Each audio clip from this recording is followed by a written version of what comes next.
when we design for, say, people who can't hear, when we design for people who can't see, when we are designing for people who can't walk, we are not just designing for those specific individuals. We are designing for everyone. When we are designing for people who, say, are highly stimulated by some sensory stimuli like sound or noise, we're not just designing for those specific people.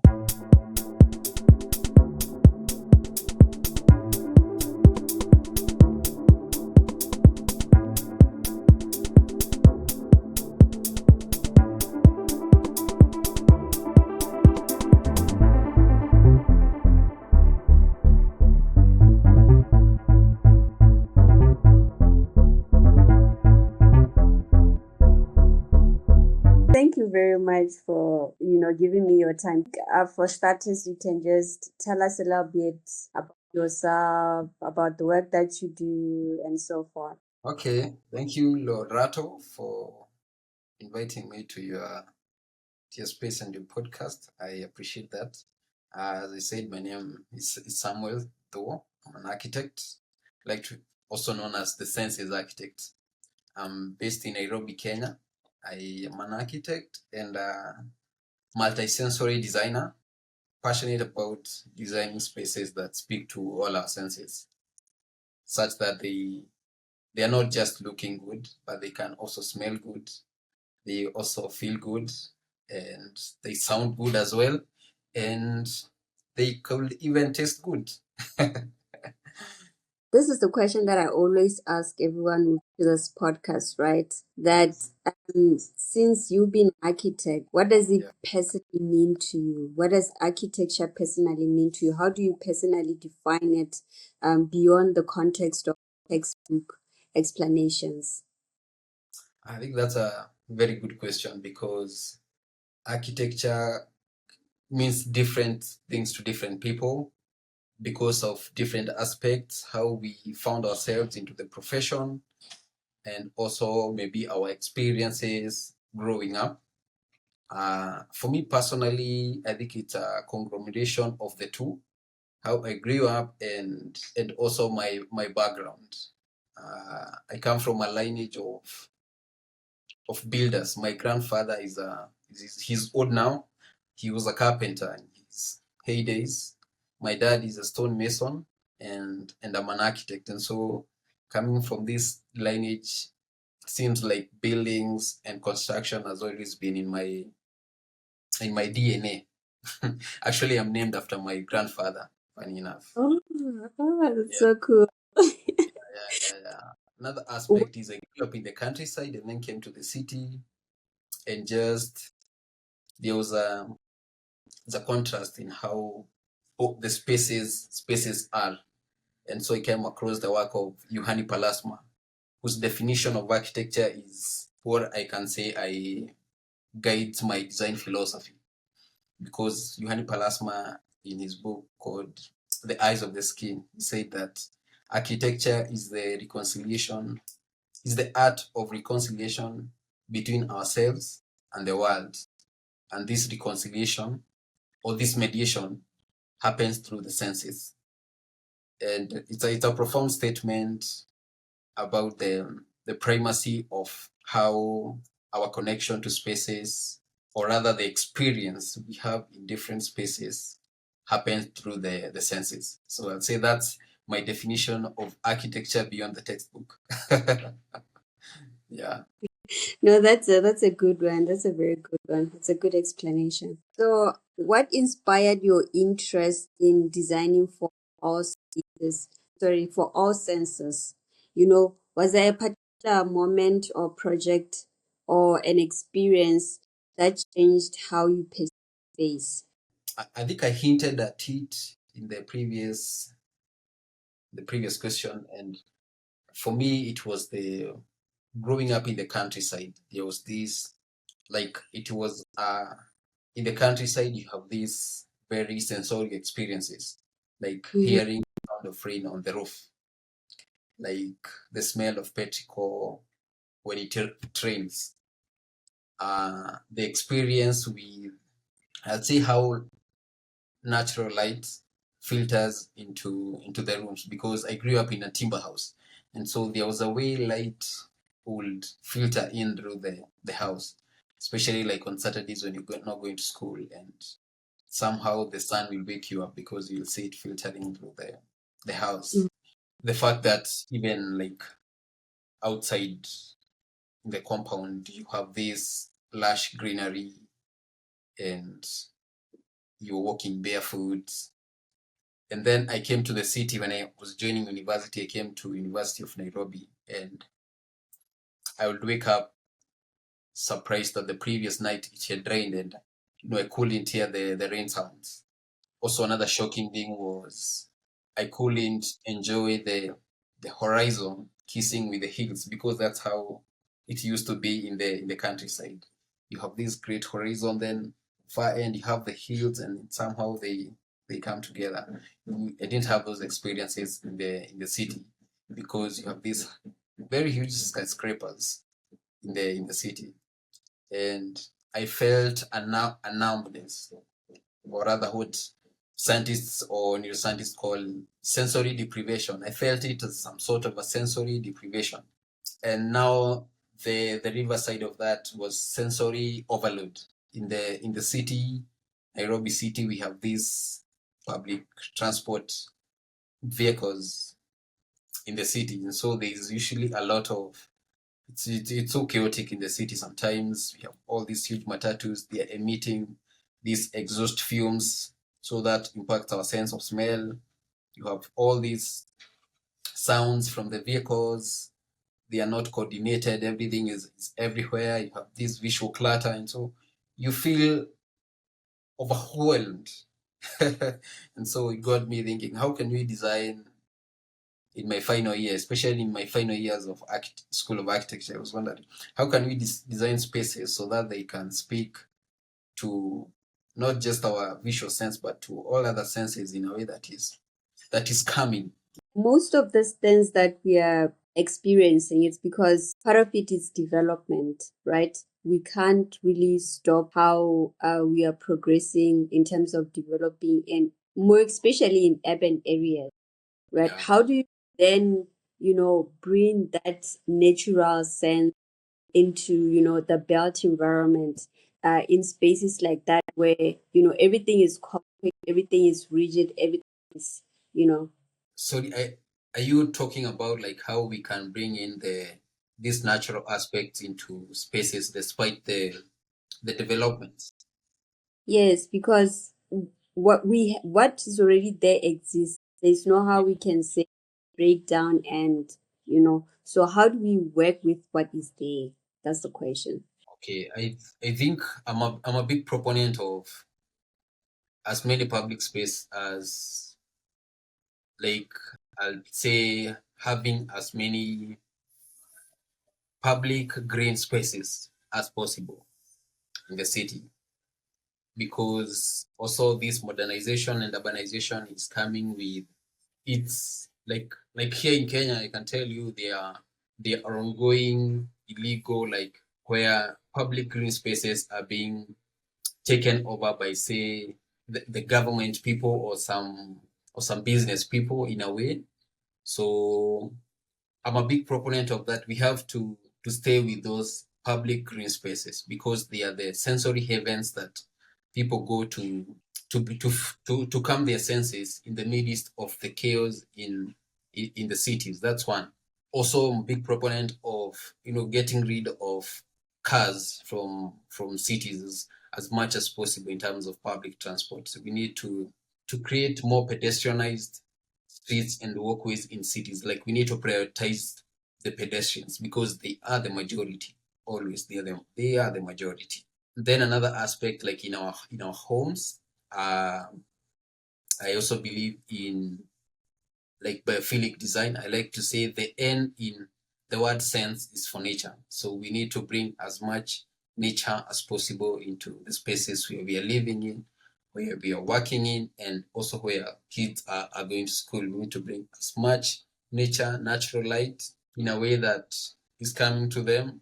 Bring in, say, natural sounds, bring in these biophilic elements into our spaces. That's how I tend to think that. Yeah, yeah, okay.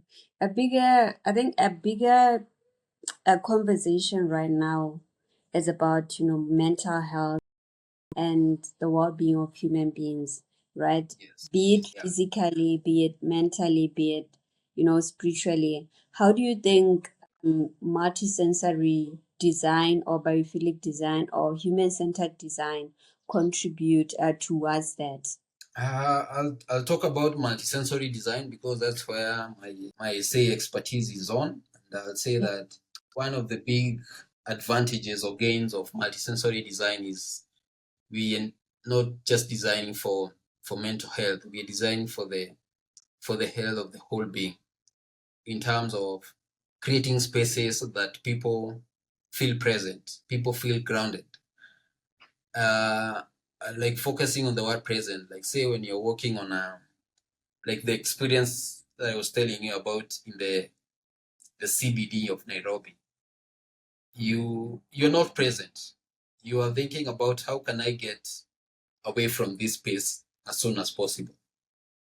Or say you're going for an interview, you get into a lobby space and the lighting's everywhere. Uh, there are these say sounds that are not inspiring any sort of peace. What these things do, they increase the stress hormone, the cortisol, the stress hormone, it's called cortisol. They increase it in the body, in the mind. And so when that happens, the body gets into a flight and fight mode. And when this happens, you are not present. You want to fight, you want to get out of that space as soon as possible. So people are anxious, people are stressed. So when we design for with the senses in mind, we are designing how do we want this place to smell? We want it to have a pleasurable smell to these people. We want this space to have sounds that are calming. Like when a person gets to our lobby space, we want them to be calm. We want they have come through like the chaos of the city. We want them to just breathe a sigh of relief. We've just arrived, So it's doing that we can create spaces that are fostering the health, the mind health of people. So it then goes to the materiality, right? Yes. What materials that we use, Yeah. the ethics of the spaces, we need to Yeah. be adherent to that, Yes. and so forth, so forth. Yeah, that's true. I like to say that my materials are as sound, my materials are light, my materials it's smell, my material it's taste, it's textures. Those are my materials. The materials, the hardcore ones, the brick and mortar, they are just a means to an end. I use them to deliver an outcome. Say I will use timber not because timber is attractive or it's for the it's because it's timber. I will use timber because of the warmth that the timber is fostering into space. I'll use timber because timber sometimes has this sense, this smell that's very calming. I'll not use concrete because there was this experiment I was reading. It was done in Zanzibar, and they did two houses. One was with timber, and the residents there they occupied the timber houses more than the concrete houses because the concrete ones, even after like 2 months, 3 months, they were still emitting this awful smell of concrete. There's a smell that concrete emits. Mm. And I remember it because when I joined Form 1, the classes they just been constructed. And so there was this awful smell of concrete that they were emitting. And it has remained with me till today. Whenever I get into a construction site that's very new, there's always that smell. And so in that Zanzibar experiment, people tended to prefer the timber houses more because they didn't have that awful smell. Yeah, so that's in terms of materiality, that's how I put it, that my materials are light, sound, smell, textures. What textures do I want the people who will be occupying this space to smell? And sometimes it's not about me, it's what the client says. I want this space to feel this way and that. And I tell them to deliver that kind of a feeling, we can use this type of material or we can use this type of material. Yes, I think sometimes it's not about you, but what the client wants. But then Yep. how do you balance, your knowledge and what you know with what the client wants? Because you are the expert in the situation. That's true. I'm the expert in that situation. And so I think one of the things that I've come to learn is that it's also my responsibility to educate the client. The client is probably coming from a point of past experience, but it's my responsibility to, as the expert, to leverage on the knowledge that's available to educate the client, like right now, like for the longest time, architects have been designed based on the intuition. I'll do this because it feels good. But right now, with the advancement in technology, in science, we are starting to back these things up with science, like the way, like borrowing knowledge from, say, neuroscience, like the way we are talking about some certain smells. They are good because this is the way the body responds to them. We are not just saying that out of past experiences. It's also based on what research and science has shown. So it's showing the clients this evidence-based design work. And also, I think as architects, we also have the moral high ground to also choose our clients. If you're not aligning in terms of what, say, the client wants, it's also upon us to draw a line. Like I can do this, I can't do that. Have there ever been any, misconceptions that designers have about multisensory design? Yeah, there's a couple. I think it's a good question. I think the number one biggest one is that multisensory design is for people with disability. I think that's the biggest one I've come across, because I think, okay, you're talking about design for smell, you're talking about design for people who can't hear, you're talking about. So it's a big misconception, but what I've come to realize and to tell people is that when we design for, say, people who can't hear, when we design for people who can't see, when you're designing for people who can't walk, we are not just designing for those specific individuals. We are designing for everyone. When we are designing for people who, say, are highly stimulated by some sensory stimuli like sound or noise, we're not just designing for those specific people. We are designing for everyone. Because, or when we say we are designing even for kids, because the way kids will sense is different from the way an average person will sense or the way an elderly person will sense. So what I tend to tell people is that when we are doing this, we are designing, we're not just designing for these specific people. We are designing for everyone. And another really good thing for that is that, like, even ourselves, tomorrow I might be having my eyesight today, but God forbid tomorrow I might not have it. So if I design for a space for someone who was seeing without including these textures, I'll be excluded by the same space that I designed. Yeah, yeah. And also there's some people who have said that some of the things that we enjoy doing, like for example with our phones, like using audio to say on Google search, and we enjoy them, they were discovered because there were people who couldn't type, and so that was designed for them to speak to the device.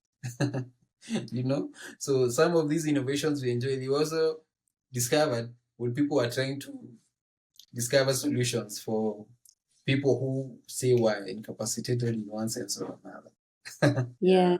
I love that you're saying, it's the whole point is to design for everyone, not Yes. be specific, right?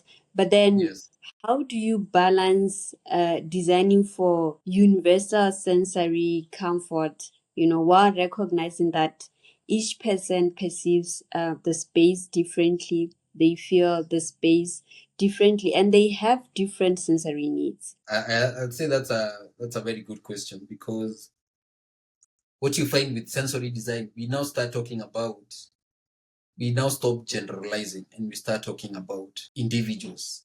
And like you have said, different people, they perceive spaces differently based on their sensory capabilities, their experiences growing up, culture as well. And so what I have found to be working is to offer choice, number one, to offer flexibility in spaces. So that could be through, like, say, in public spaces, offering, say, quiet zones where if someone wants to refocus, to calm down, they can go to that space and just chill. You some people call them quiet zones. So it's offering this flexibility and choice. That's one way, and it's being done in cities like in Berlin. They are offering those spaces for people. The other one is giving control to people. A simple thing as opening a window or controlling the warmth of lighting in a house is giving people control of their spaces, such that spaces are not these robotic, standardized, one size fits all for everyone, that I can get into a space and customize it.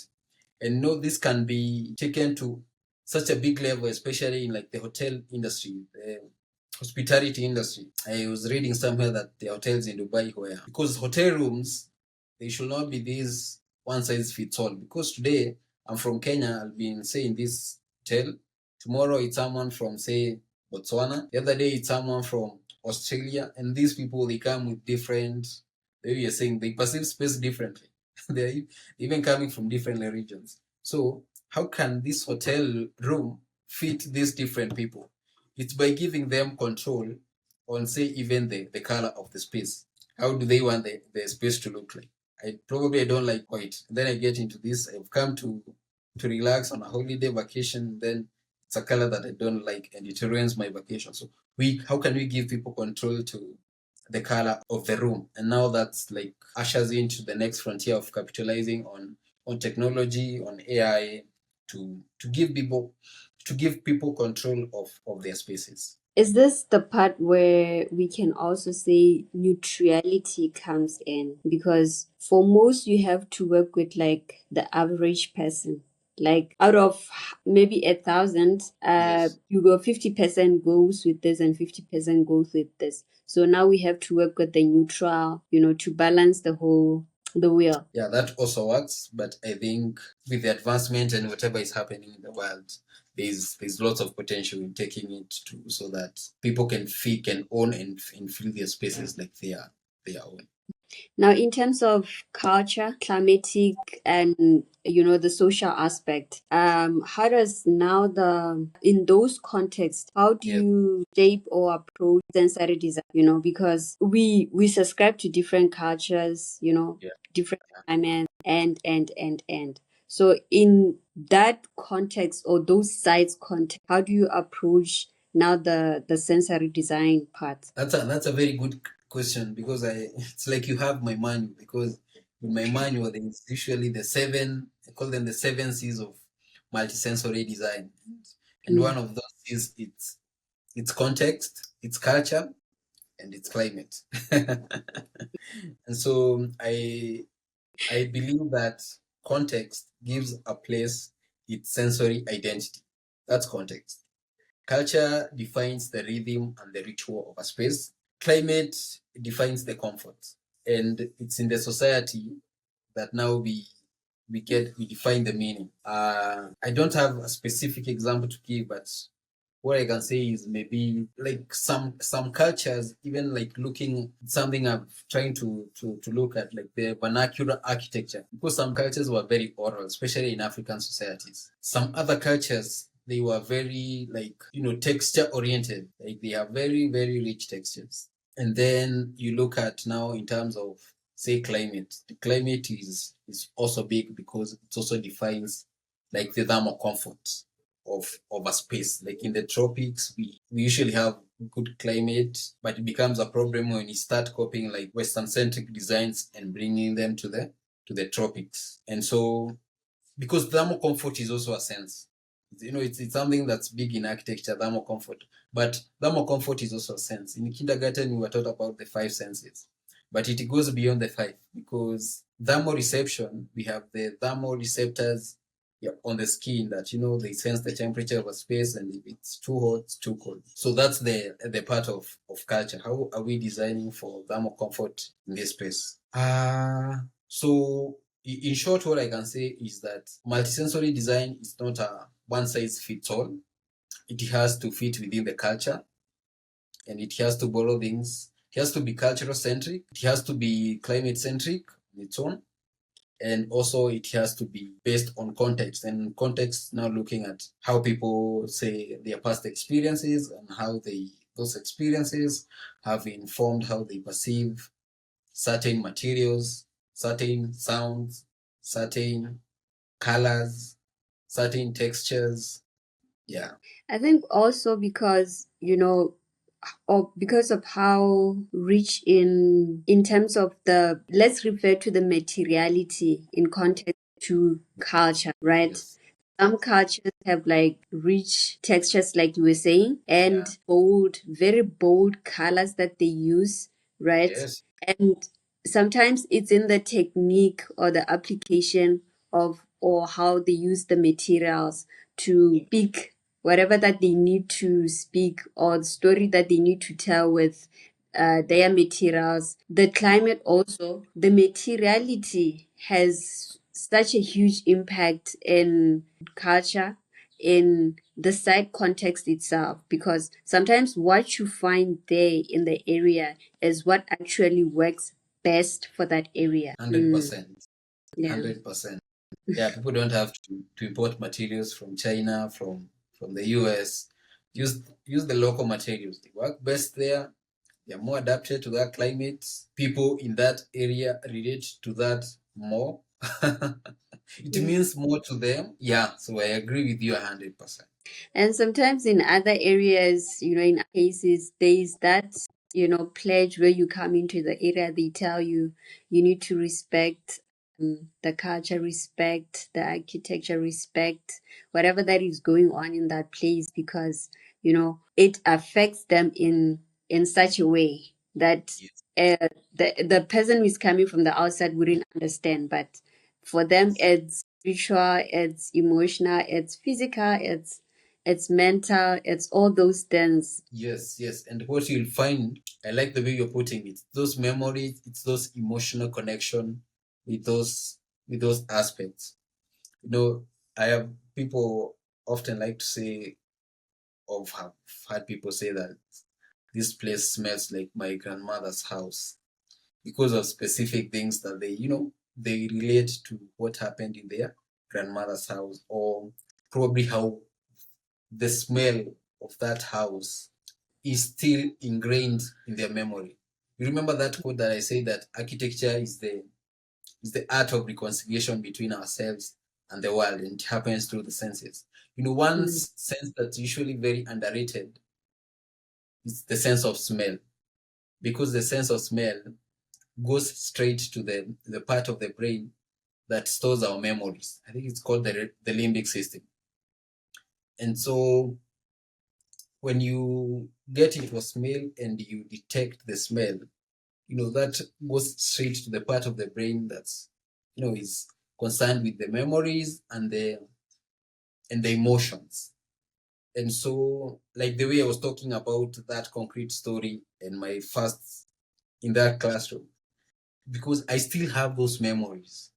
Like whenever I get it, it's insane. And if I get into a space and it smells like that, it reminds me of that class. Mm. It's also So something that, yeah, this is where the concept of nostalgia comes from. Like, it's nostalgic. yes, it's very nostalgic. And probably the architect who did that was not even thinking about it, he was just thinking about something else. Mm, Yeah, I had a question where it was like, how do you interpret the relationship between the human body, memory, and sensory experience in architecture? So I guess that's it. yeah, I think so. I think so. Yeah, I think we have tackled Mm. that. Yeah. No, Yeah, it's see how sometimes we are not aware, but sometimes it's because of the spaces that we've been to that we feel a certain way, or we are triggered, or yes, mm, yes, yes. Yeah, our bodies record space through the senses. Like nobody can argue against that. Our bodies record places through the senses. And if someone is connected if you want people to be connected to a space, capitalize on how the different senses. It's like you have these. Which analogy is best to use? Let's use like it's an orchestra. You have in one orchestra you have only one instrument, say the guitar, and then that's how like mainstream and modern activities like operates. They use only one element in this orchestra because they just focus on visual. They focus on how is this space going to look. You know, we want it to look this way, we want it to look good and all that. The other orchestra uses guitar, uses say the trumpet, uses all these other instruments, uses the drums. They have a more holistic experience compared to the other orchestra. And now this orchestra that using all these instruments is the architect who is going to create a space that's going to look good, who's going to create a space that's going to smell good, is considering how the space is going to smell and sound good, feel good, and even taste good. Like people are going to be more connected to that space because of all these different channels that are going to their brain comparing to the other guy. That's how I like to see. Mm. No, that's solid. That's very Yeah. solid.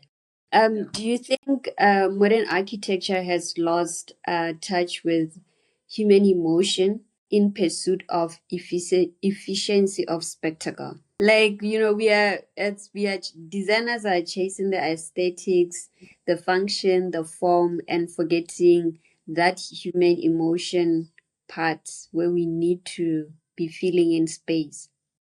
Yeah, that's true. I mean, I remember in the university we used to talk about, are you a form follows function person or are you a function follows form person?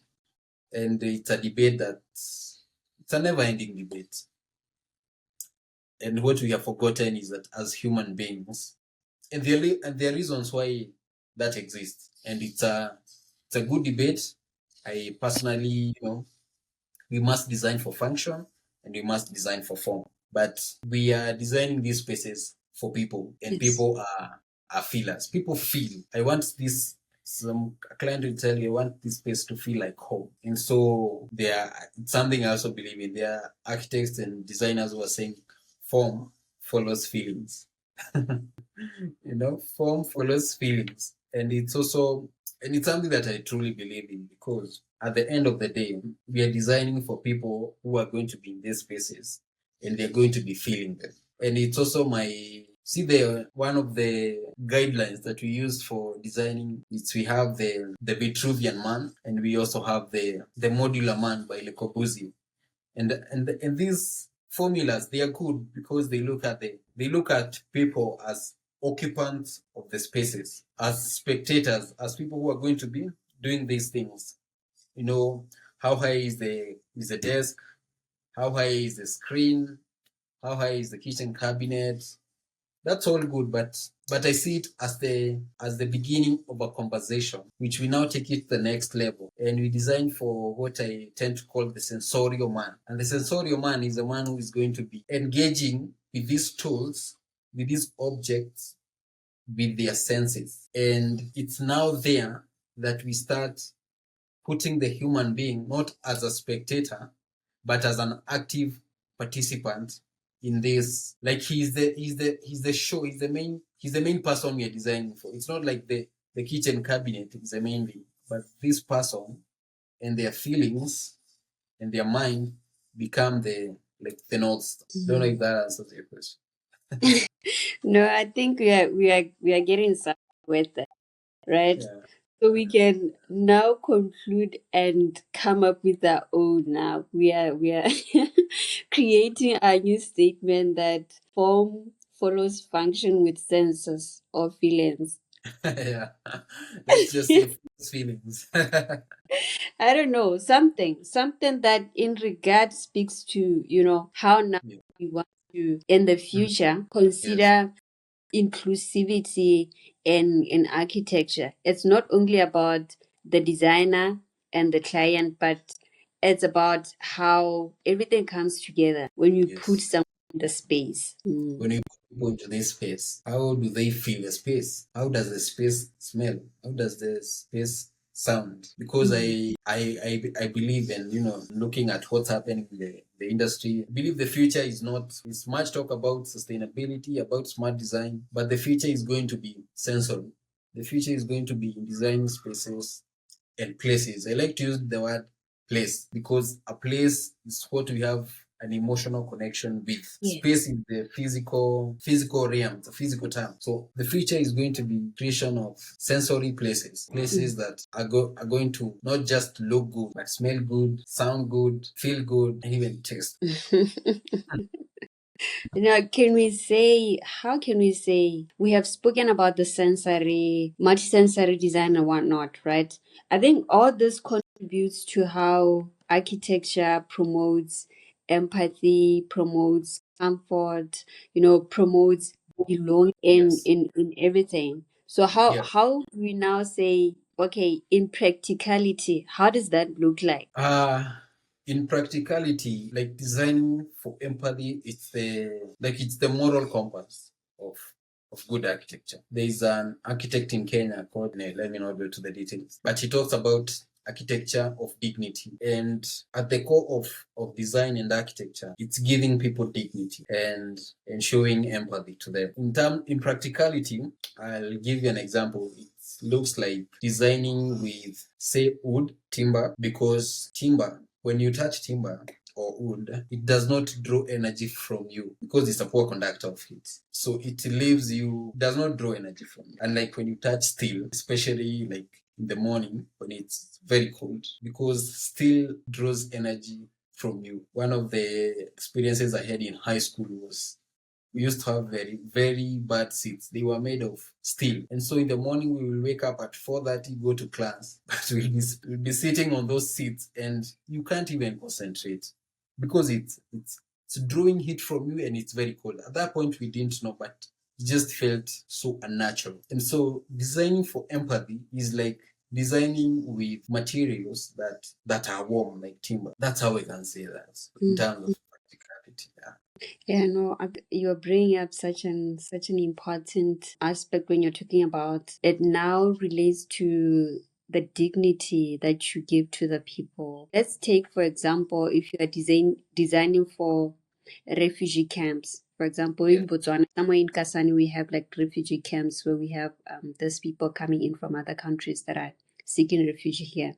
So sometimes, designing those places could be a bit shanky, could be, okay, we are just making places so that Yeah. people can, find a space to just be in. We are not Yeah. considering much of how those people would feel like, would they find comfort, would they be dignified, come to that place and say, this is my place. So you're bringing an important aspect of architecture when you're talking about that.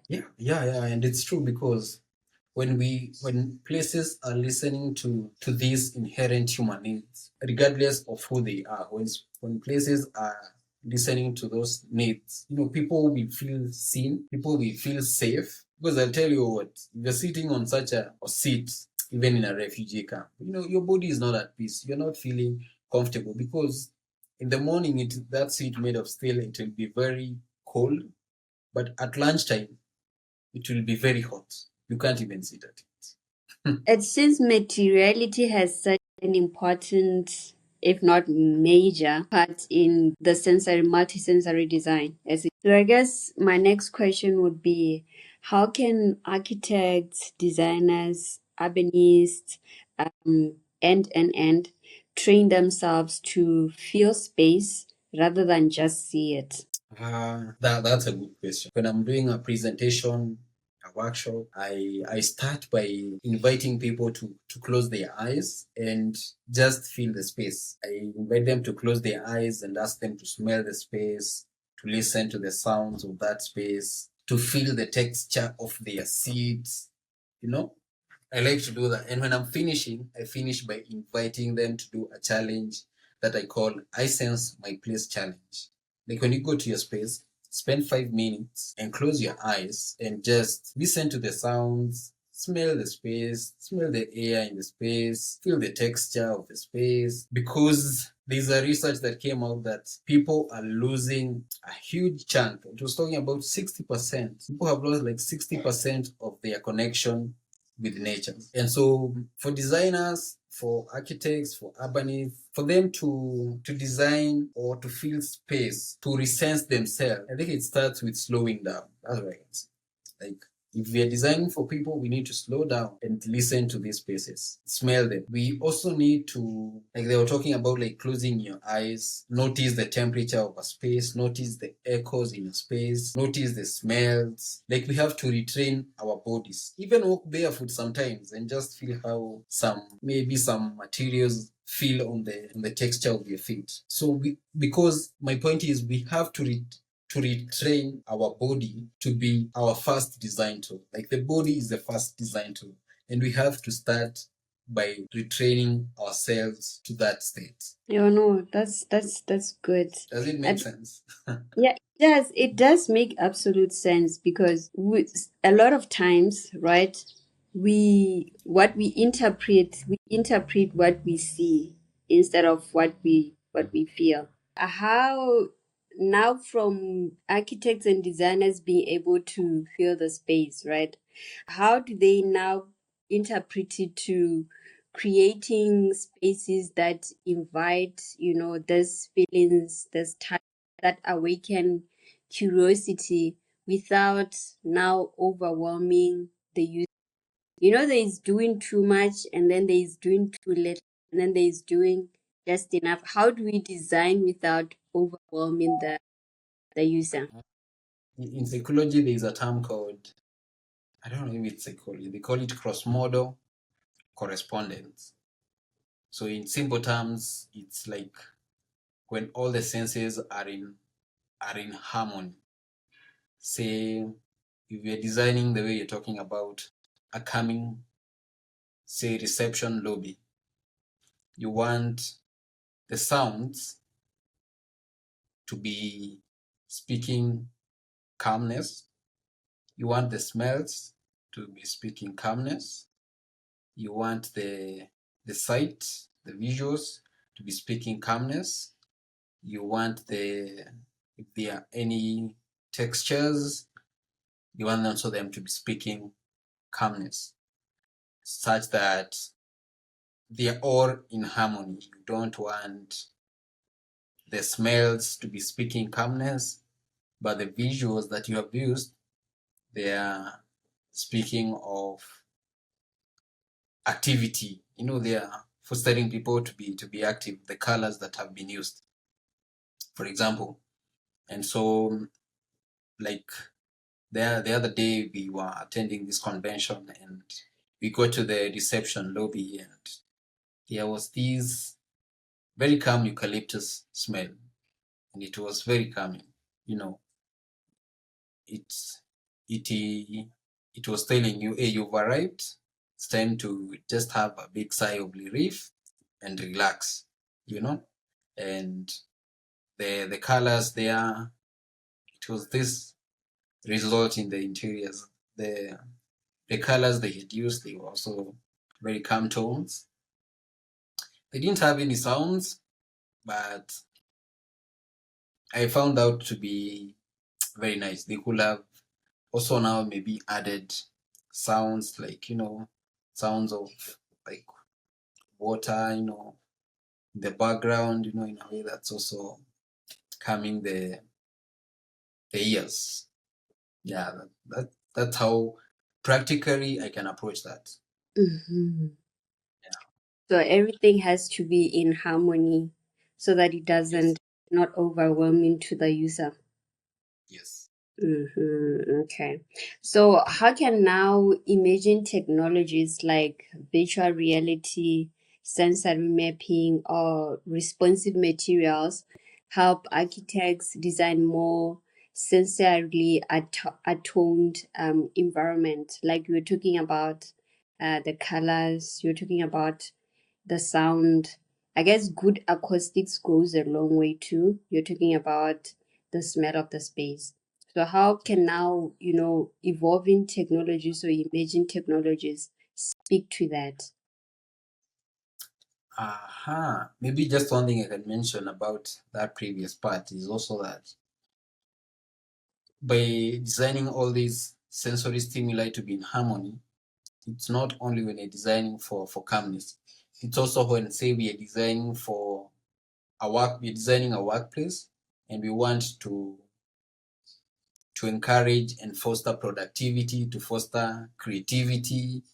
Also, the sensory stimuli that we're going to be designing with, the color of the office, the workplace, the sounds that we want the the smells that we want, in the place, the textures. We want them to inspire creativity, to inspire productivity. So it depends on the feeling that you want, the feeling and the motive of the designer. What kind of feeling do you want to? Well, I think we had mentioned in the earlier parts where we were talking about how there is potential in capitalizing on these technologies to create more sensorially attuned environments that are user centered. You remember the 7 C's? One of the C's is for user centricity, where the space is not a one size fits all. You can have spaces that have the potential to be tuned to the sensory needs of a person. And virtual reality, sensory mapping, also like responsive materials, they offer that opportunity. So in terms of, say, like virtual reality, I can say that they can help us to stimulate and like measure sensations like before construction and building. We can be able to simulate and measure the sensations that people are getting from, say, certain color, certain sound, and translating those feelings into data that can inform design decisions. How can now education in architecture better integrate the science and art of sensory perception?